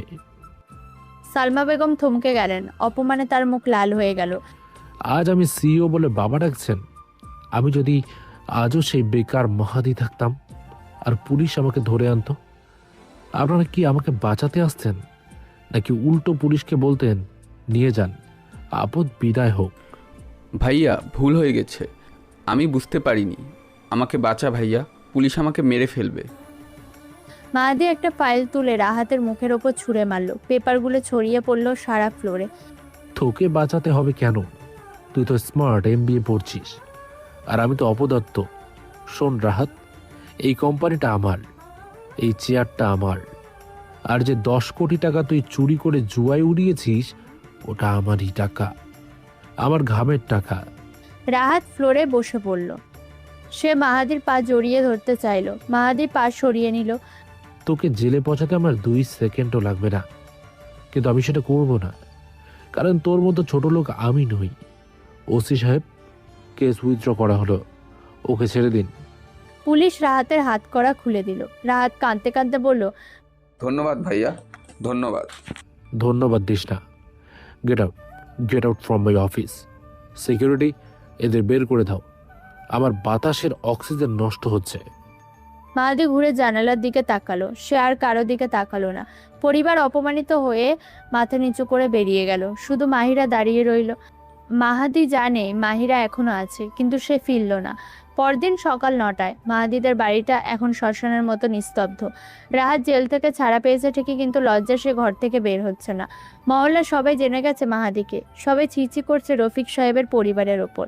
সালমা বেগম রান্নাঘরে বসে কাঁদছেন, চুলায় ভাত পুড়ে যাচ্ছে, খেয়াল নেই। আমি নিজের হাতে হীরা ফেলে কাজ করিয়েছি, ছেলেটাকে আমি বাসি ভাত দিয়েছি, আরও আমাকে রাজপ্রাসাদে বসাতে চেয়েছিল। আমি মা না, আমি ডাইনি। রফিক সাহেব বারান্দায় বসে আছেন, তার হাতে মাহাদির ছোটবেলার একটা ছবি। আমার প্রায়শ্চিত্ত দরকার, ও চলে গেছে, আর কোনো দিন ফিরবে না। আমি অন্ধ ছিলাম, টাকার অহংকারে আমি আমার সন্তানকে চিনতে পারিনি। রিনা এসে খবর দিল, বাবা, মাহিরা আপু এসেছে। মায়েরা ঢুকলো, তার মুখ গম্ভীর। আঙ্কেল, তৈরি হয়ে নিন। মাহদি আজ রাতে প্যারিস চলে যাচ্ছে, পার্মানেন্টলি শিফট করছে। ও আর দেশে ফিরবে না। কি বলছিস মা? ও চলে যাবে? না না, আমাকে নিয়ে চল, আমি ওর পা ধরে মাপ চাইব। ও চলে গেলে আমি মরেও শান্তি পাবো না। ও আপনাদের দেখতে চায় না, কিন্তু আমি শেষ চেষ্টা করব। আপনারা চলুন আমার সাথে এয়ারপোর্টে। রাত 10টায় তারা হজরত শাহজালাল আন্তর্জাতিক বিমানবন্দর VIP লাউঞ্জে গিয়ে পৌঁছায়। মাহাদি বসে আছে একটা সোফায়, পরনে কালো ওভারকোট, হাতে পাসপোর্ট। ফ্লাইট অ্যানাউন্সমেন্ট হচ্ছে, passengers for flight BG001 to Paris, please proceed to boarding. Mahira পরিবারকে নিয়ে লাউঞ্জে ঢুকলো। মাহাদি তাদের দেখেও না দেখার ভান করলো। সে উঠে দাঁড়ালো চলে যাওয়ার জন্য। রফিক সাহেব লাঠি ফেলে দিয়ে দৌড়ে গিয়ে মাহাদির সামনে ফ্লোরে হাঁটু গেড়ে বসে পড়লেন। বাবা, যাস না বাবা, আমাকে মাফ করিস, শুধু একবার বাবা বলে ডাক। আমি তোকে চিনতে পারিনি, আমি অন্ধ ছিলাম রে বাপ, আমাকে ফেলে যাস না। মাহাদি থমকে গেল। সে নিচু হয়ে বাবাকে ধরল। তার চোখ ছলছল করছে। বাবা কি করছো? ওঠো, সবাই দেখছে। রাহাত দূরে দাঁড়িয়ে মাথা নিচু করে আছে। সে এগোতে সাহস পাচ্ছে না। মাফ করার মালিক আল্লাহ। আমি তোমাদের উপর রাগ করে দেশ ছাড়ছি না। আমি নিজের শান্তি খুঁজতে যাচ্ছি। এখানে থাকলে প্রতি মুহূর্তে মনে পড়বে তোমরা আমাকে কিভাবে অবহেলা করেছো। সেই স্মৃতি নিয়ে আমি বাঁচতে পারবো না। এই দেয়ালগুলো আমাকে গিলতে আসে।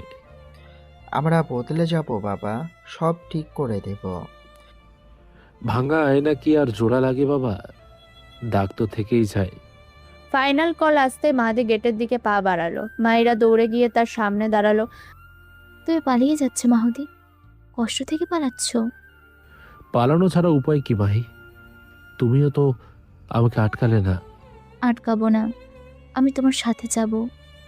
তুমি, তোমার পরিবার, সমাজ। আমার পরিবার তুমি, সমাজ আমার দেখার দরকার নেই। তোমার ওই একা রাজত্বে আমি রানী হতে চাই না, আমি তোমার সঙ্গী হতে চাই। তুমি কি আমাকে নিবে না? তোমাকে ছাড়া সেই প্যারিসও আমার কাছে জেলখানা মাহি। চলো। মাহিরা পেছনে তাকালো। রফিক সাহেব আর সালমা বেগম অসহায়ভাবে তাকিয়ে আছেন। কিন্তু একটা শর্তে। কি? তোমার পরিবারকে তুমি রাস্তায় ফেলে দেবে না, তাদের ভালোবাসতে হবে না, কিন্তু দায়িত্ব নিতে হবে। এটা তোমার রক্ত।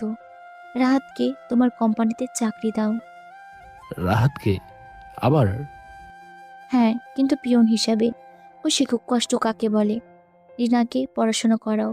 আঙ্কেল আন্টিকে ভালো বাসায় রাখো। ওনারা শাস্তি পেয়েছেন, এবার দয়া করো।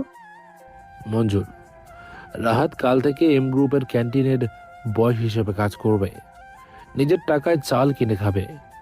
যেদিন ও মানুষের মতো মানুষ হবে সেদিন আমার ভাই হিসেবে চেয়ার পাবে। আর বাবা মা, চৌধুরী সাহেব সব দেখভাল করবেন। মাহাদি বাবার দিকে তাকিয়ে হাত নাড়ল। রফিক সাহেব কান্নার ঊর্ধ্ব গলায় বললেন, ভালো থাকিস বাবা, সুখে থাকিস। তারা যাওয়ার 1 বছর পর প্যারিস আইফেল টাওয়ারের সামনে। প্যারিসের সন্ধ্যা। আইফেল টাওয়ার আলোয় ঝলমল করছে। মাহাদি আর মাহিরা দাঁড়িয়ে আছে। মাহিরার পরনে লাল গাউন, মাহাদির পরনে কালো টাক্সিডো। তারা আইসক্রিম খাচ্ছে। মাহাদির ফোন বাজলো। Video call. রাহাত। স্ক্রিনে রাহাতকে দেখা যাচ্ছে। তার পরনে এম গ্রুপের ক্যান্টিনের ইউনিফর্ম। ঘামে ভেজা মুখ, কিন্তু চোখে এক অদ্ভুত তৃপ্তি। আসসালামু আলাইকুম ভাইয়া, কেমন আছো? ওয়ালাইকুম সালাম। ভালো। তুই কেমন আছিস? কাজ কেমন চলছে? আলহামদুলিল্লাহ ভাইয়া। আজ আমি নিজের স্যালারির টাকায় বাবার প্রেশারের ওষুধ আর মায়ের জন্য একটা শাড়ি কিনেছি। জানো ভাইয়া, নিজের টাকায় কেনা জিনিসের গন্ধটাই আলাদা। আমি আগে বুঝিনি। দেরিতে হলেও বুঝেছিস, এটাই বড় কথা। কাজ চালিয়ে যা, প্রমোশন খুব দূরে নয়। ভাবি কেমন আছে? আমি ভালো আছি রাহাত ভাই। তোমরা কবে আসছো? বাবা মা তোমাকে খুব মিস করে, পারলে একবার এসো। ফোন রাখার পর মাহাদি মাহিরাকে কোলে তুলে নিল। প্যারিসের বাতাসে প্রেমের গন্ধ। তুমি ঠিক ছিলে মাহি। ক্ষমা করার মধ্যে একটা আলাদা শান্তি আছে। আজ আমার বুকটা খুব হালকা লাগছে। আমি বলেছিলাম না, তুমি তখনও রাজা ছিলে, এখনও রাজা। শুধু তখন ছদ্মবেশে ছিলে, এখন আলোয়। আর তুমি সেই আলো যে আমাকে ছায়া থেকে বের করে এনেছে। মাহাদি মাহিরার কপালে চুমু খেলো। ক্যামেরা ধীরে ধীরে জুম আউট হতে থাকলো। আইফেল টাওয়ারের আলোয় তাদের দুটি অবয়ব এক হয়ে গেল।